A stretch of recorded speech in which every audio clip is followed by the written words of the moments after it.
Welcome back. In this episode, I'm going to answer your question, is it worth buying a fixer-upper home? Well, the answer to that is definitely yes. And let's talk about some of the reasons, and why don't we also talk about which kind of fixer-upper homes you should buy and where you should buy them. So it can be a challenge, but you might have to work pretty hard, but you might be able to make yourself a bundle of money.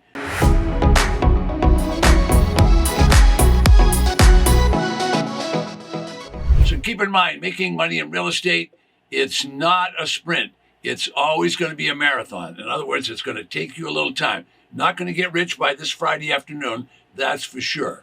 Now, late night television shows a lot of people buying properties, flipping them, making a lot of money, buying foreclosures and doing whatever.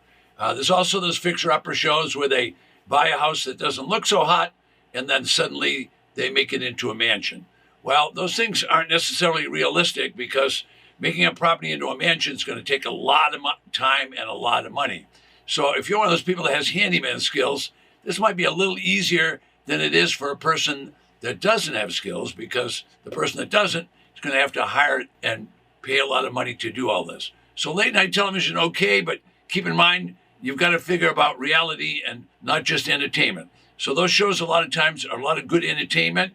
You know, you get a pretty girl there, she's describing what's going on, and then you get a guy that really knows about fixer-uppers, and he's talking to the crew and making it all happen. Well, that's all good, but you're not going to be able to do that. So my name is Ted Thomas. I've been involved in this for a number of years. I'm really an expert in the area of tax liens and tax deeds. I've been doing that for over 30 years.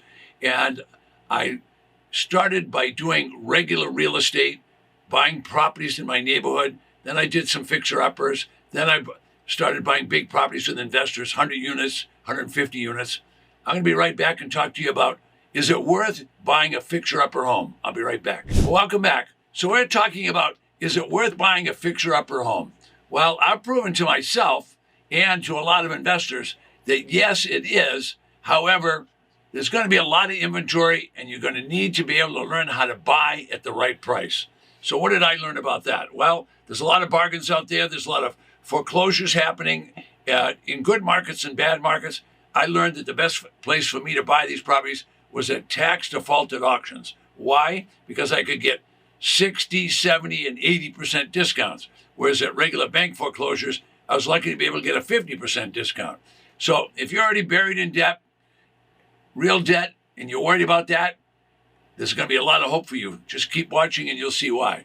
So keep in mind, these properties are going to be everywhere. Every single county in the United States is authorized to sell property at tax defaulted auctions. So I talked to you a little bit about that, but really what we're doing here is we're trying to answer your question today. Is it worth buying a fixer-upper? So right off the bat, my answer is absolutely yes, but you've got to buy it below market. Why? Because it's going to take time and money to do those fixer-upper things. Now, everybody thinks it's just a little paint and clean. I'm going to tell you right now, there's going to be a lot of renovations. It's going to be a lot of fix-up. It's not a piece of cake like everyone thinks. It's really a lot of work. Now, if you have a lot of skill, that's going to help you a lot, but it's still going to cost money. It's probably not going to go from a basic home to a mansion and get it all done in 28 minutes like they do on television. This is going to take you a little time to get this done. Now, if you have a glamorous woman that can stand out front and direct all that, that's great, but that's probably not going to happen to you. You're probably going to have to put your Levi's on and get in there and start doing this work. So it's going to take some time, and it's going to take some money. So put that in the back of your mind. How much money do you need? You've got to buy it right. The key to the business is when you buy it is where you make the money. When you buy it is when you make the money. Fixing it up is a lot of fun. Why? Because you take something that doesn't look so good, and then all of a sudden you make it real good. So everybody talks about flippers. Why do they talk about flippers? Because they want to buy the property and quickly sell it to someone else at a profit. Well, that's a flipper. All they did is buy it, and then they flipped it to someone else. Well, the someone else is the person that's taking all the risk. Why are they taking a lot of risk? Because the property might not be so hot, and then they want to make it into one that is pretty good. Well, trying to do that is not the easiest thing in the world.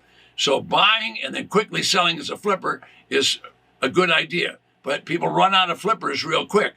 That's how I got involved in the tax defaulted property business, because they have plenty. Every time there's an auction, they'll have properties that are used and abused. Some of them are sold for absolutely pennies on the dollar, 60, 70, 80% discounts. And sure enough, people come up with properties that they can fix up. All right, so Is it worth it doing fixer-uppers to make your own home? Well, of course it is. But keep in mind, you made your money when you buy. If you're going to do it, you've got to buy the property right. Okay, so the in-the-know, savvy buyers do like I do. They try to buy a tax-defaulted auction. I'm not saying that that's the only place you can do it, but if you don't buy it right, you could be in trouble very, very quickly. Now, what's your skill level? I have no idea what your skill level. Can you handle more than a paint and clean? Well, then that's fine with me. But you better make sure that it's just a paint and clean. And a lot of properties aren't just a paint and clean. All right. So you are going to do this, keep full-time employment, so you got a check coming in? Or are you going to live in the property? I don't know what you're going to do. I have no idea. What if you have to start repairing bathrooms? What if you have to fix foundations? Think about it. Does the property have a well? Does it have sour water in it? Well, think about what you're doing. If you're going to buy tax defaulted property, you're going to buy properties at rock bottom dollar. So my question always is it worth buying a fixer-upper? Yes, it is, but you've got to learn how to be cautious. Now, if you ask the average person, should I buy a fixer-upper? They'll say yes. Your uncle will tell you that. Your brother will tell you that. Everybody that you know will tell you yes. But ask those people if they ever did one. 9 out of 10 people will say, yes, buy a fixer-upper and you'll get rich. Well, I've been on the other side of that equation. I'm going to tell you, 9 out of 10 people have never fixed a property up. So I don't know who you're getting your advice from, but you want to think about that. I'm not negative. I'm realistic. If you know how to clean and paint, that's one thing. If you know how to do a fixer-upper, it's another whole thing. What if the roof needs to be done? What if the bathroom needs to be done?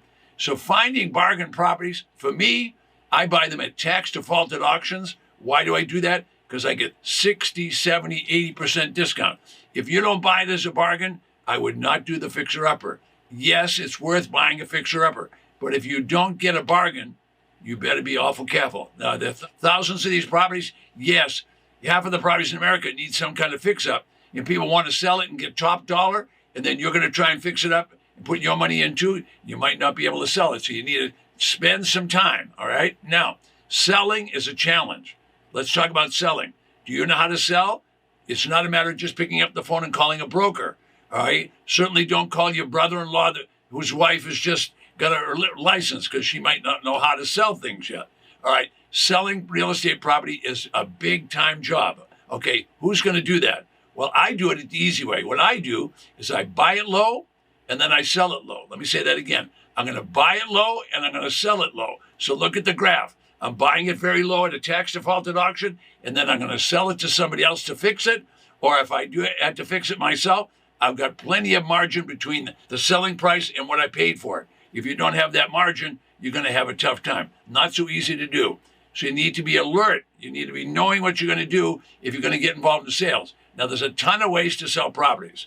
If you can buy it low and sell it low, that's what you want to do. If you can buy it low and you got plenty of room, plenty of margin to fix it up, well, then the answer is yes, you ought to be doing all this. Yes, you want to do it. But if you can't buy it right, you're in big, big trouble. And a lot of people way overpay for these properties at bank foreclosure auction because the bank is trying to get their loan paid off. Whereas the tax auction, they're just trying to collect the back taxes. All right, so now remember, if you get in the selling business, you need to work with professionals, okay? Now, I don't know how many bills you have, but if you got a lot of bills and you're tight on money, then you better be very careful because when you go to fix up property, there's all kinds of surprises. Every time you do something on a fixer-upper property, move a wall, do anything, you're going to have to think about a surprise. Now, are you going to do this while your family's living in the property? Well, think about that. Are you putting them through a terrible situation? Are you living in a bad situation? Dust, dirt, people working, crashing, banging, all that, not a good thing to think about. All right, do people do it that way? Do they bootstrap it? Yes, they do. I prefer to teach you how to buy at the right price so that you have that margin that you need to hire outside contractors to help you. All right, so I'm not negative on fixer-upper properties, but I'm here to tell you it can be a big problem. So if you learn how to buy at the auction, it's going to be a lot different than going to a foreclosure sale on the courthouse steps because now you're going to have considerable margin. All right, now how did these properties come up for auction? Well, they were all confiscated by property owners that failed to pay taxes. So what happened? The local government confiscated the property. When they confiscate it, what do they want with it? They don't want the property. They just want the taxes. So they put it back in the market at discounts of 60, 70, and 80%. If you can buy 60, 70, 80% off, you're going to have some margin. If you can buy for 10 or 20 cents on the dollar, you're doing much better than buying it at foreclosure auctions with 60 and 70% on the dollar, because you're going to have to come up with a lot of money. All right, what happens at these auctions? There's single family homes, there's small farms, there's rural land, there's anything that you can name. You can do anything you want at the auction. Any kind of property will be available there. Now, I'm going to run out of time here in just a second, but I want to make sure that you understand you're buying these properties from the tax collector and the county treasurer. All right, they know all about the property. So what they've done is they've confiscated it because someone didn't pay. But here's the beauty about buying a property from the tax collector or the county sheriff or the county itself. At a tax defaulted auction, what does the treasurer do? The treasurer wipes out the mortgage. In other words, you're buying property free and clear, and whatever you paid, if you've got enough margin, then you can be doing that fixer-upper that you want to do so much. Now, I'm just about out of time. For those of you that have just tuned in, I want you to know just below me, there's a free gift for you, and you want to take advantage of that. My name is Ted Thomas.